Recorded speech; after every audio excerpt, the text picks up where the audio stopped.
Good evening, everybody, and welcome to another edition of Fire Up Michigan. My name is Scott Morganroth, Motor City Madmouth. Please be George, joined by George Eichhorn and Mark Madman Mancini. And George, welcome back to the broadcast. Good to be here, Scott and Mark. Looking forward to a great Fire Up show. Oh, always with you two guys leading the charge. This is more must hear, must see, must everything. All right, well, George, before we get to it, let me give everybody an idea what the itinerary is. Tonight's a football night. We talk about the Detroit Lions, Michigan Wolverines, Michigan State Spartans, and Mark Mancini. If you don't know much about those other two teams, you're going to get a good education tonight. But before we go any further, okay, now that you know what the summary is, okay, George Eichhorn, let everybody know how they can get a hold of you in the book that you represent. And then I'll go over some of the company information first. Go ahead, George. Sure. You can reach me on Twitter at SNG Sports 99. Also on LinkedIn, George Eichhorn and yahoo.com, G. Eichhorn at Yahoo. My book is called Detroit Sports Broadcasters on the Air, where we chronicle guys, and you talk about football, Scott. Oh, my God, the great Van Patrick and the great Bob Reynolds and Frank Beckman and Mark Champion, all the Lions broadcasters throughout the years. Plus, I touch on the U of M guys such as Bob Ufer and Beckman and Brandstatter, and Michigan State, of course, been blessed with Bob Reynolds, Warren Reynolds, and George Blaha. But in the book is a really picture book, and that tells the story about all the sports broadcasters in this town.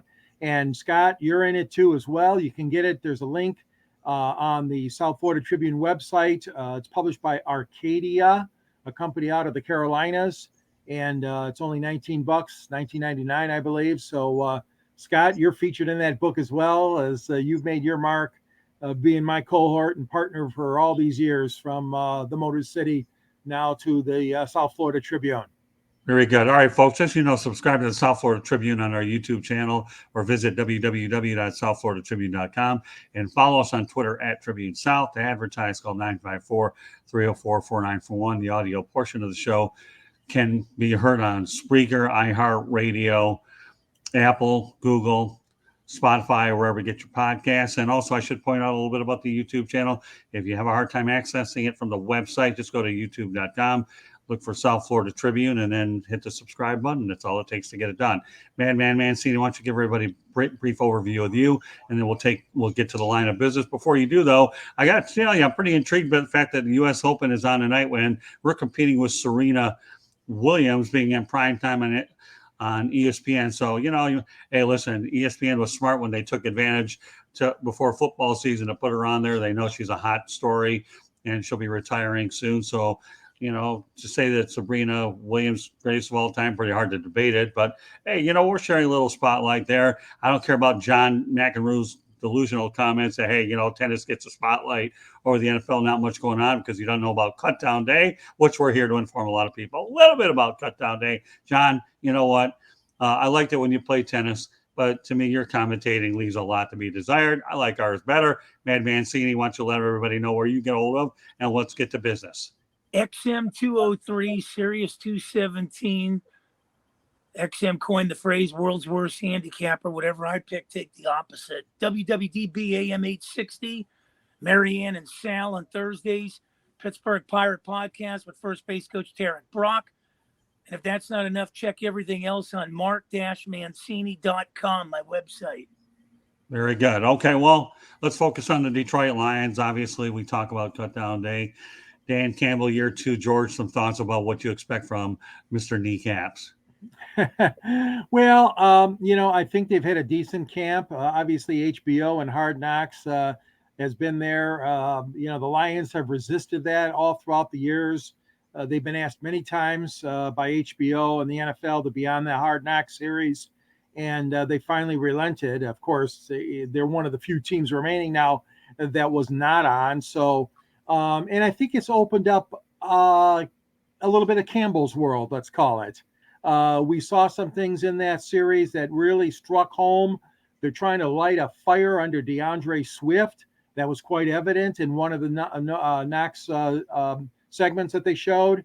DeAndre, you got to prove it. You got to have a fire in your belly, just like our show. Fire it up, DeAndre. It's not going to be given to you. Oh, yeah, you got the big contract, but all that being said, it was interesting seeing that segment. So I think Campbell, the Lions are wisely using this series to fire things up, to get the fans even more excited. What can they do? They can't do any worse. They won only 3 games and tied 1 last year. If they could get 6 or 7 wins, I think that'd be an improvement. Some people are going overboard and saying 9 or 10. I'm not one of those. He's got some talent in most of the positions. The defense is still questionable, I think. But all being said, I think it's been a solid camp for the Lions. Mark, some thoughts about Dan Campbell. I know that, being a nationally recognized broadcaster, I know you know enough about Dan Campbell to realize that his energy is infectious. Well, I thought when he first got hired by the Lions, my first impression, and most likely a lot of other people across the country thought, is this guy promoting a thing for UFC or maybe the WWE? Breaking kneecaps, we're going to break this, you're going to do this to us and everything. I think he's laid a good foundation there, but I think accountability has to come into the equation in 2022 with this team. You got to hold these guys accountable. This team has been downtrodden for years, and when you've been downtrodden for that many years, the only way to go is up. So you got to kind of circle the wagons and get everybody to believe in what you're doing. So hopefully it doesn't fall on deaf ears. This is going to be a big year for them. We're going to see where this team goes, in 2022. I think one of the big storylines that obviously occurred over the course of preseason is the Lions' backup quarterback mess. I can tell you right now, it won't be Jimmy Garoppolo. He's restructured his deal to stay with the San Francisco 49ers, where no tag clause on there at all as part of the whole thing. It's a 1-year deal is really what it is. And you know what, for him, I don't think they're totally comfortable with Trey Lance yet. He can't be traded, so more power to Jimmy Garoppolo for staying with San Francisco. But with that said, some of the most recent developments that have occurred are Tim Boyle has been cut. I think David Blau should go next. And, I'll throw a little something that I brought on some of my other shows. I think they ought to give Josh Rosen a shot, a young developmental quarterback who hasn't really gotten a fair shot. And, Mark, I know you're anxious to get a word in. I'll defer to you in a moment. But Josh Rosen has been to a lot of different places. I think this could be an interesting spot again. Why am I partial toward him? I'm always partial toward quarterbacks that have gone through a lot of coaches and hit offensive coordinators and never got a fair chance. And he could be the odd one out in Cleveland. He's doable, and you can get him cheap. All right, Mark, go ahead. Well, the big rumors circulating in a lot of parts of my hometown of Pittsburgh that Mason Rudolph is going to Detroit. Right. So that'll be probably the key that you guys will get. I'm going to call my shot on this one. I think he's going to end up in Detroit. He's the odd man out in Pittsburgh with Trubinsky and Pickett there. So makes sense that the Lions will probably end up getting Mason Rudolph. It's funny how you say that, Mark. I actually thought about Mason Rudolph earlier today because you get a great competition going there with Kenny Pickett and Mitch Trubisky. So I'm glad you mentioned that, Mark. Mason Rudolph is a guy who I thought could definitely go ahead and become good. I'm glad you mentioned that, Mark. Also, Michael Rangel joins us. Happy for Jimmy. He'll now be the NFL's greatest backup. All right, well, it's probably true, but don't sell him short. Jimmy Garoppolo to me has been a survivor, but Michael Rangel, thank you very much for going out there and bringing that thought. So, Mark, Mason Rudolph is a guy that entered my mind. George, some thoughts about the Lions backup quarterback situation? Well, it's been one of those situations that hasn't done much for many, many years. Even when Stafford was at the helm, they never really had a good solid number 2 that you would. The Lions have been on the cheap side. Okay, they've gone cheap. They've not wanted to spend money on the backup quarterback, and I'm telling you, you're playing with fire, as you guys know. In one moment, one instance, one play, something could happen to your starting quarterback, just as it can happen to any starter in the NFL. But at quarterback especially, it's magnified 100 times because that guy's got to be your number 1. And so I agree, Scott. Neither one of those guys to me fits the bill. And Rudolph would be a good candidate. Rosen. I mean, there's going to be a lot of good quarterbacks that are going to be available, backups, I'm saying.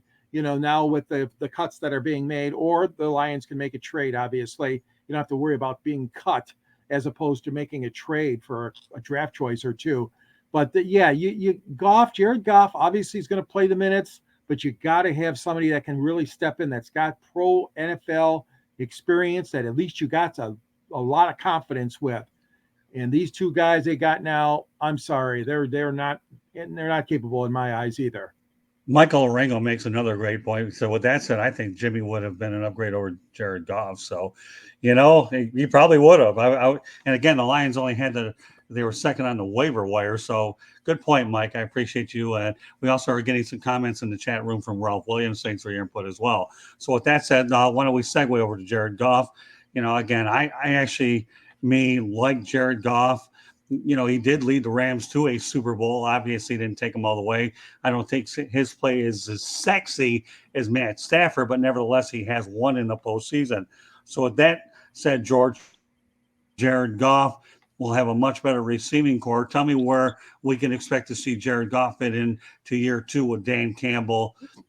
Well, obviously, Scott, they're making the offense more diverse. The Lions have been, they've been looking, let's face it, since Barry Sanders practically retired, but maybe not that far.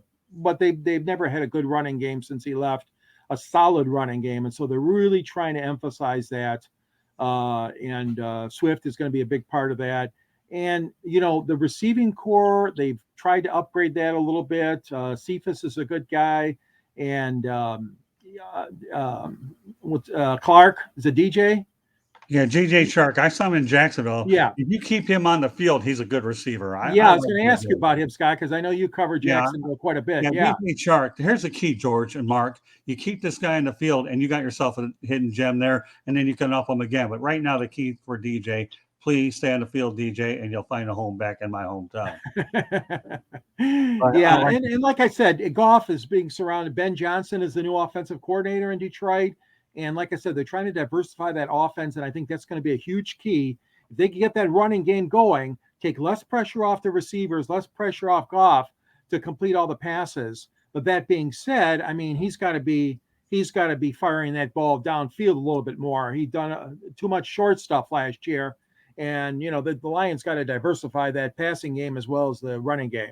Well, familiarity with Campbell will help the second year. He started to come on at the latter part of last year. All right, Mark, some thoughts about Jared Goff. Well, I think Jared Goff, when you look at it, I was never a big fan of him coming out of Cal. And I know the Rams gave him big money, Jeff Fisher, when he was a coach there. And, I just thought when I looked at him, they kind of, won in spite of him. There's some quarterbacks that can get to a Super Bowl and they win in spite of you. Case in point, Rex Grossman of the Chicago Bears. But I will tell you this, the first 2 weeks out of the gate, man, you're going to be playing some tough defenses right out. Philly and Washington present some big problems. So we're going to find out what Jared Goff is in the first 2 weeks of the season. Yeah, that's a good point. And I think the thing that I can tell you about Jared Goff, obviously it's the second year. I don't know how much more guaranteed money is after this year. So I have a feeling the Lions will definitely be scrutinizing his situation so they can find out what the long-term solution is at that position. But, I like Jared Goff. I really do. And if you surround him with any kind of talent and a balanced attack, you should be in pretty good shape. Again, Amon-Ra St. Brown, you hope he'll go ahead and improve a little bit this year. And, of course, don't forget Jameson Williams, I think, the kid out of Alabama. When he does go ahead and come back from injury, it'll be another diamond in the rough that we'll have to watch out for. So one more thing about the Lions, and we're going to transition to Michigan Wolverines. We'll talk about Aiden Hutchinson. Well, the big impact player on defense. I can't remember the last time the Lions had a big impact player on defense since they brought in Dominican Sue there. So, George, with that said, how much enthusiasm do you have about Aiden Hutchinson? Yeah, again, Scott and Mark, Aiden's had a good camp. Obviously you're a rookie, so you're coming in there cold. He had experience, obviously great experience, with U of M, but, he learning the pro sets and the pros game book is a lot different than the college. He's done well. He's had a good camp. I mean, he's not he doesn't have a big head, okay? It's not some big, huge ego guy coming in here. He's a worker. He gets in the trenches and he works. And every practice that man shows up at, every workout he does in the weight room, the reports I'm hearing is that guy means business. And I like that. He's a working man's lineman, and he's going to be a presence. Now, he doesn't have all the extra weight that a lot of guys do on the defensive line. That's okay. If he can get around some guys and and get at the quarterback, that's what he's there for, to stop the run and stop the quarterback. So all that being said, I'm favorable. I think Hutchinson was the right choice to make, but obviously time will tell. I mean, you can't put all the pressure on him from game one. Okay, let him grow, let him get into the position and grow a little bit. But from all the things I've heard out of camp from Allen Park is that he is a worker. Every day he comes to work. Well, and the Lions made that selection in the draft. If you saw how long it took for them to get their card up, the NFL was aggravated. They didn't take the full 10, 12 minutes.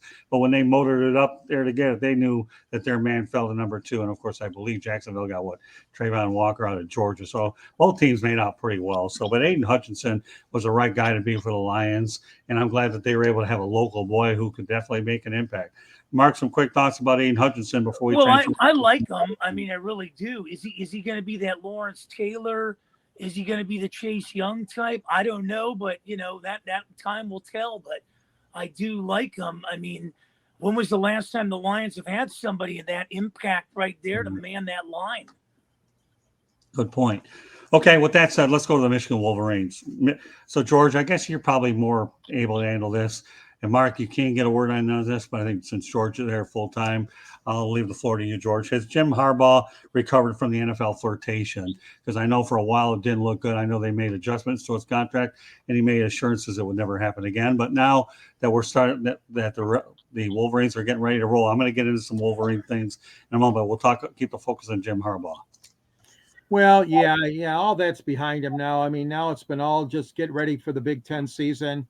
Obviously, all the stuff that happened off the field since last year is over and done with. I mean, I know Jim doesn't want to talk about it anymore with the media, and I don't really think they're going to ask him about it anymore for now.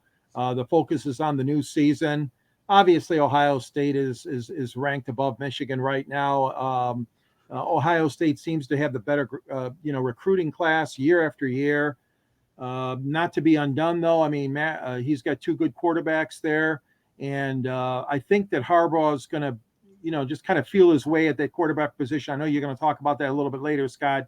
But right now, I would say that, obviously Jim is the man and the team rallies around him. I think he's got good rapport in the locker room with these guys.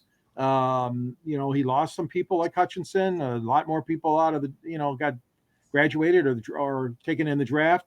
But all that being said, I think Michigan's going to be right there in the thick of things again this year.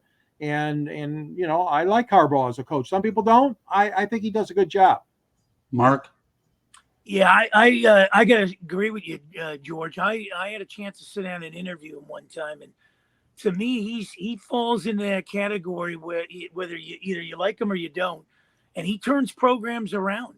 He really does. I mean, he can go back to his playing days when he threw that Hail Mary when he was with Indianapolis. Almost took Pittsburgh out, but you saw what he did, everywhere he's been, whether it's Stanford or San Francisco, and he came to Michigan and the whole talk was, well, he can't beat Ohio State. Well, he's done that. Yeah, this guy's a winner. College football is not defined by winning national championships so much as making progress with your team every year.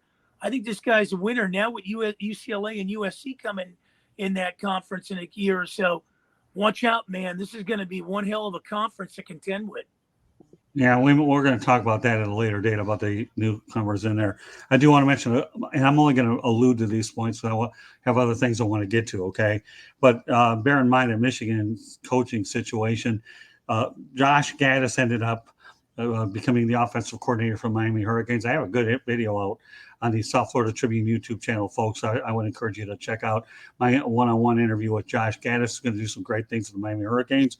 And Mike McDonald went back to Baltimore to be the defensive coordinator for, John Harbaugh. And, of course, he was with Jim last year. So it's pretty interesting how old McDonald had an opportunity to go play for old. I have no choice, folks. I'm not a singer, even though my voice is a little raspy. I remember the old song, Old McDonald Had a Farm. Well, not this young McDonald had some Harbaugh. So bad line, guys. Had to throw it out there. But it was so appropriate. I had to do it. No, I know. Well, I'm not going to fault any of these guys, obviously, for going to another job, Scott. These assistant coaches move around. I mean, I know I would rather, being a local guy here, I'd rather see these guys stay under Harbaugh. But unfortunately, they've got their own careers to look after, and that sort of thing happens. And yeah, I was not happy about these guys leaving, but unfortunately, like I said, the world goes on, and they're looking for better opportunities for themselves to better themselves. I wish Gaddis would have stayed, but he didn't. And I think that's a feather really in the head coach's cap, as they say, because he is cultivating a sense of winning and a sense of pride with these assistant coaches moving on to top positions. Well, first of all, I'm not going to get any offers from any record companies about my opinion about the McDonald. Number two, the thing I can tell you about the interview I had with Gaddis is, number one, he's worked with Saban, now Harbaugh, and Mario Cristobal. So it's not a matter of if, it's a matter of when he gets his head coaching job, and I hope he does get it. I don't want to get too far off point because I'm always guilty of getting on people for doing it. But since we are talking assistant coaches, and we all know that McDonald obviously is a very talented coach, which is why the Harbaughs think so highly of him. First John, then Jim, and now back to John. With that said, Mark, I don't think you really care about the McDonald's as much as you're going to. Well, I think what ends up happening is when you look at Harbaugh as a coach, everybody loves to play with him. When was the last time you heard somebody not playing? That quarterback last year would run through a wall for Harbaugh. Right. I mean, it's not like the clown they hired at Nebraska that threw everybody under the bus after a Northwestern loss. And Nebraska came into this conference basically took the money because they weren't even built for a conference like that, True. Oh, yeah. Yeah, I remember that when we were watching, George and I were growing up as kids, how the Big 12 used to be Nebraska and Oklahoma. We saw how that went when Texas ended up not getting into that conversation. So with that said, I'm glad you guys segued over to what we're talking about. Talk about the quarterback competition. Cade McNair is going to start this Saturday against Colorado State. J.J. McCarthy, game 2 against Hawaii. Before I bring you guys into this, I want to go over some statistics, if I can, about the game for the Wolverines. The Wolverines are set to for a 4-game home slate to begin the season, including 3 non-conference opponents to begin the year. U of M is 16-0 in non-conference games, by the way, played at Michigan State under Jim Harbaugh. So, they pretty well do there. A little bit of a few other tidbits worth mentioning. The offense is coming off a 6,203-yard season. We talked about Gaddis being the quarterback of it. It's the second highest single season total in program history. That'll be a tough act to follow. But the unit was anchored by the Wolverines offensive line, which won the Joe Moore Award for the first time in U of M history and returns 3 starters. Tackle Ryan Hayes leads the team in career starts at U of M with 18. So now let me go over the quarterback situation. Week 1 starting quarterback, Cade McNair is the program record holder for highest career completion percentage at 65.2 and lowest career interception percentage at 1.51%. Not bad numbers. Let me continue, though. McNamara has thrown for 4 of the 10 longest passing plays in program history. He has directed 49.7% of his offensive drives to end in points of 80 of 161 in his career. If that isn't good enough, let me give you some more. A lot of stats, kind of building up, setting the stage for this weekend. Running back Blake Corum will lead the backfield paired with Donovan Edwards. Corum averaged a touchdown every 13.9 offensive touches last season and broke 0.34 tackles per attempt last year, number 2 in the Big Ten, according to Pro Football Focus College, PFF College. Now, the duo is lethal in the receiving game, too, combining for a 50 career receptions. Edwards set a running back record with a 10-catch, 170-yard game against Maryland last year. Wide receivers Ronnie Bell and Cornelius Johnson will lead the pass catchers with tight end Eric All. Bell 16 games and Johnson 15 long streaks of consecutive games with at least 1 reception. And 6 Wolverines have at least 5 career starts led by Maisie Smith, 14. But there will be a lot of new faces and playmakers as well. Linebacker Michael Barnett is the unit's career tackles leader with 71, followed by Junior Colson, 61, a freshman All-American last year. And one last little nugget before George Eichhorn gets involved. DJ Turner leads the comeback unit. His 89.2 press coverage by PFF College led the Big Ten last season and was listed by the service as a top returning cornerback in the conference setting. And it's just a lot of good stuff for the Wolverines. All right, George, break it down for our listeners and our people that are watching on YouTube. Well, I mean, he's in a situation here where he's got two good quarterbacks, okay, McNamara and McCarthy, and I don't know about this one. This guy led this team, through the trenches last year, and what a great job. They got to the college football semifinals before losing.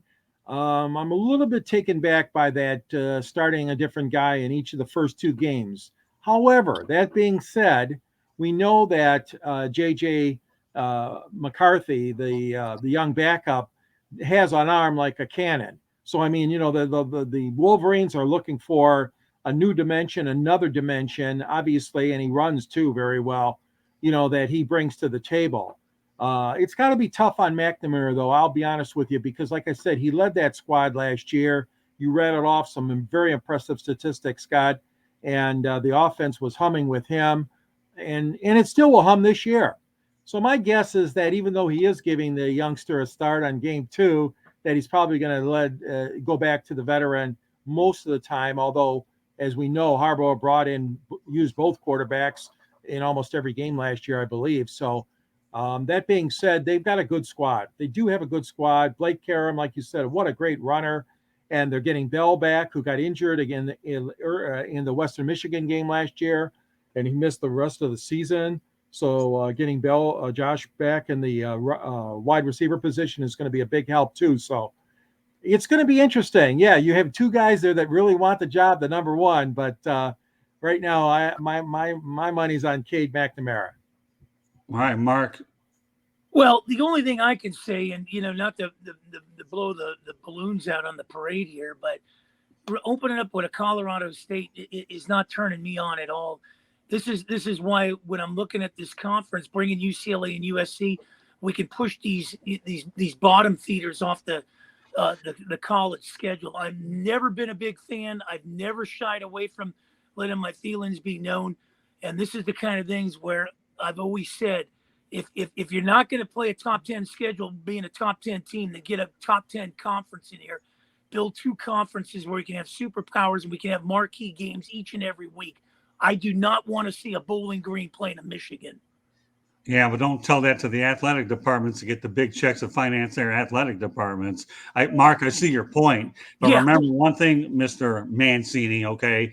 While I'm covering the Miami Hurricanes, I also have the Florida Atlantic University Owls in my backyard, and Howard Schnellenberger used those games to build a 30,000-seat stadium on the Boca Raton campus, and that finances the other athletic departments. Mark, I see your point. You're 100% right. What you're saying is an inevitability about what the college landscape is, but look at it from the little guy as well. But I totally get your point. Go ahead, continue. Well, and not only that, the only way it benefits is not only getting big money to go in these colleges, it benefits those small schools to get in there and set up a big game to get well known. And I think it's changing, Scott. I really do. And I think with the way these conferences are going now, where more and more powerhouses, and we're going to find out what the ACC is made out of. Some of these teams start leaving there. We're going to find out where these conferences, we're going to have super conferences here. We're going to have great games each and every week. You're never going to see the Appalachian State play Michigan. Well, I don't know about that, but yeah, no, I everywhere you're going with your comments, Mark, are really on target. I mean, I'll even go out there and make a prediction right now, and if you hear it from me first, then I know you guys will know. I believe that Oregon, Washington, Cal, and Stanford will ultimately be members of the Big Ten. And I've always thought that the dark horse candidates for the ACC would be Miami, Florida State to get in that market. But I don't want to get off topic. Think about what I said. Don't come on it tonight. We're just going to mention it and let you guys focus on it a later date. But, you're going to have to stack the deck on the West Coast to accommodate those UCLA and USC. And I know the California governor is wondering, what about Cal? What about Stanford? And all these public schools. But we're not going there. I'm just bringing that to light is all I'm going to do. One other school worth mentioning here, but I will say this about the Wolverine situation, unlike by contrast, the Lions. They do have two good quarterbacks, and the Lions got one. So if one were to go down, okay, you have one to fall back on. The Lions are still looking for that.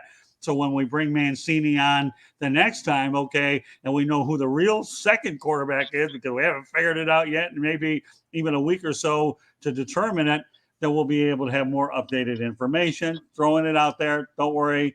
Okay, one other school worth mentioning before we call it a night. the Michigan State Spartans. Mel Tucker obviously is building a good program there. Once upon a time, a guy by the name of Duffy Doherty used to coach there, George Perlis, Nick Saban, and the list goes on and on. So, George, you know what? You're closer to the Spartans program more than I am. So why don't you give me a brief overview about what Spartan fans can expect? Well, they had a great season last year, no question about it. Mel Tucker is a good man.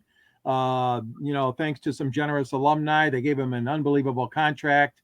And Tuck, as he calls himself, I saw that on social media he smokes cigars and talks about fancy cars and things like that because he's trying to attract name, like, an image, some of these players that are looking for that kind of stuff. So I tell you what, he's a tough recruiter. He's given Michigan all it can handle as far as the recruiting wars go.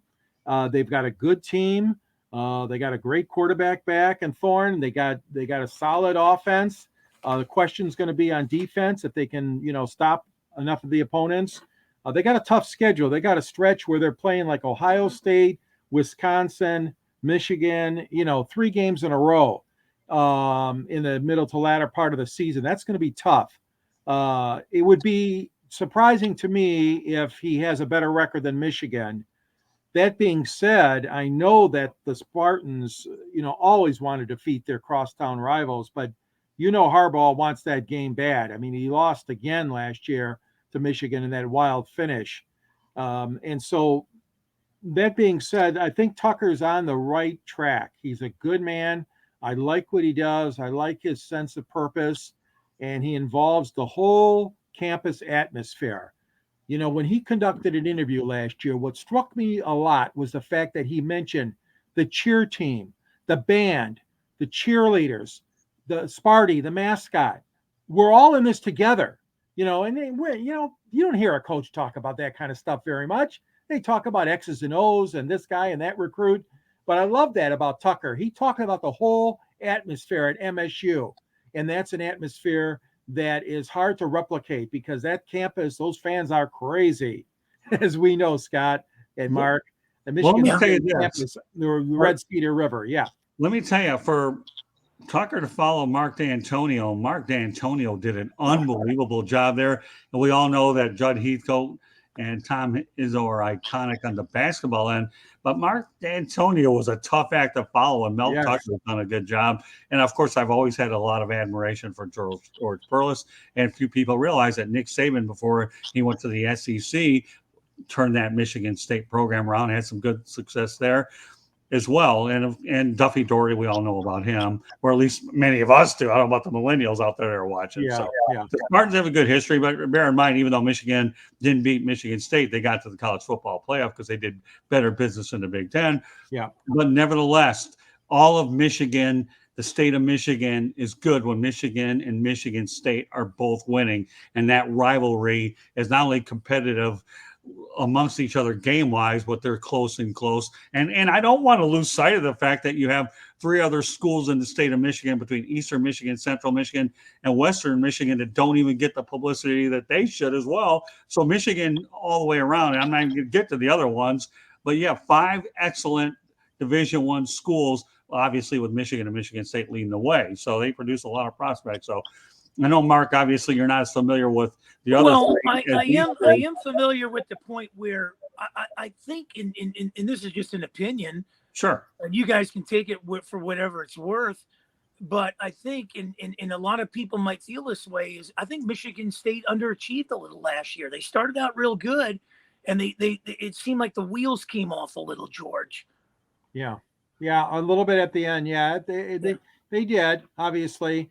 But that being said, I mean, you got to remember the guy's only been there a year or two, so there's a lot of learning curve there that went on, and certainly he's got he's got a great quarterback, and I think that this instilling the victory, the mantra, was important because Michigan State had some bad couple of years there, D'Antonio's last couple of years. But you're right, Scott. D'Antonio as a whole was a great coach for that university, did a fantastic job.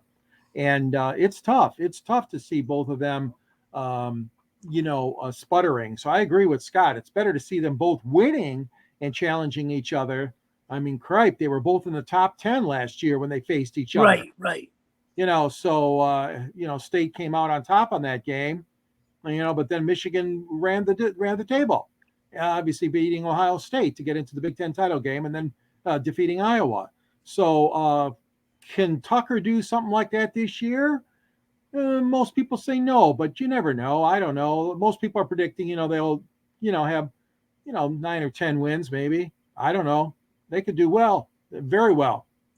Well, 9 or 10 games get you a pretty good bowl game. No question. Though they're always a lot of money as well. So let me also let everybody know, if you didn't hear us the first time or see it the first time, okay, that subscribe to the South Florida Tribune on our YouTube channel, and you can do so by visiting www.southfloridatribune.com and follow us on Twitter at Tribune South.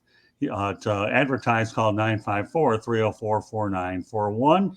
The audio portion of the show can be heard on Spreaker, iHeartRadio, Apple, Google, Spotify, wherever you get your podcasts. And if you have a hard time finding the South Florida Tribune YouTube channel on our website, go to youtube.com and then look for South Florida Tribune and hit the subscribe button. You'll be good to go. So I do want to point out some kudos to Candy Ebling, who does a remarkable job, not only putting everything on the website, the broadcast side, but her work ethic is tireless to make sure the content gets up there as well. So without Candy, I think we would all have a hard time doing what we do. So, I just want to let everybody know tonight, Fire Up Michigan, we're talking about the state of Michigan football-wise.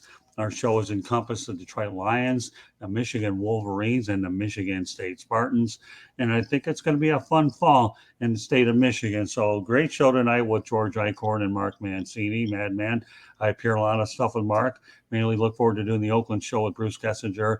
That's something I'll incorporate in my schedule every Saturday, and look forward to doing more shows with Mark when the situation presents itself. I know he's a very busy platform, as we do as well, and we're bringing a lot of new talent here in the South Florida Tribune Broadcasting Network. So we'll give Mark one more brief opportunity to mention how they get a hold of him, George, and then we'll call it a night. All right, Mark, very quickly. XM 203, Sirius 217. You can catch me on WWDB AM 860. I know George will be on there Thursday. Pittsburgh Pirate Podcast. Boy, I'll tell you, that's a blessing doing that one, my hometown boys. And get a hold of me on mark-mancini.com. Mark-mancini.com website. And Candy Ebling watching as well. Check out www.southfloridatribune.com. One of the shows I really look forward to doing is somebody that Mark connected me with. His name is Lou Landers. We do 108 Stitches baseball. Great guy. Lou Landers to me is a classic. He's the best. All right, George, we'll give everybody a quick out about you, and then we're going to call it a night. All right, a quick shout out to Ralph Williams, too. Again, one of our listeners. And you're right, Ralph. Deuce Staley. Yeah, and I'm sorry I didn't mention him as an assistant coach. He has done a heck of a job so far under Campbell. And the Lions should be grateful they got a guy like Deuce Staley and the coaching staff. Thanks for pointing that out, Ralph. You can get a hold of me, George Eichhorn, at SNG Sports 99. Also, I'm available on Yahoo at Eichhorn at Yahoo. And don't forget, you can also contact me on LinkedIn, George Eichhorn. So glad to be part of the show. It's a lot of fun tonight, guys. And Ralph, also another good comment. Rest in peace, Ernie Zambisi, died at the age of 86. Again, Ralph, good points throughout the chat. We try to get as many on there as we can. Ernie Zambisi, an NFL lifer for sure. So, good show tonight. I know we covered a lot of good gridiron stuff. And, of course, get ready for college football. I know I'm going to be very busy this year as well. Mark, good act tonight, as always. Always enjoy having you on. George, what can I say? There aren't enough words that I can tell you the history between the two of us with our radio backgrounds that extend the better part of 4 decades as well. So, but meanwhile, on behalf of George Eichhorn, my name is Scott Morganroth, the Motor City Madmouth. Also thanking Madman Mancini for being a part of the show. I know Mark works diligently with his operation. I admire what he does. I still am waiting for the Guinness Book of World Records to reach out to this character to see how the heck he does it. But, but we'll leave that at a later date. I know that I can always get a Mark Mancini laugh every time I bring up the Guinness World Records. So, but with that said, we're glad he's able to take his Guinness Book of World Records to be on this show. And one other thing I should point out, we call a night. This is Fire Up Michigan, but we also have Fire Up Florida, Fire Up Wisconsin, and we release Fire Up. So, and the Fire Up show by itself will encompass a lot of other markets from around the country or wherever. It's an umbrella that consists of so many places, so we don't want to leave anything out there, because there's an awful lot of great markets as well, and we're not going to leave out any. So once again, on behalf of my incredible crew, we want to thank you for joining us on this edition of Fire Up Michigan. Good night, everybody. Good night. Good night.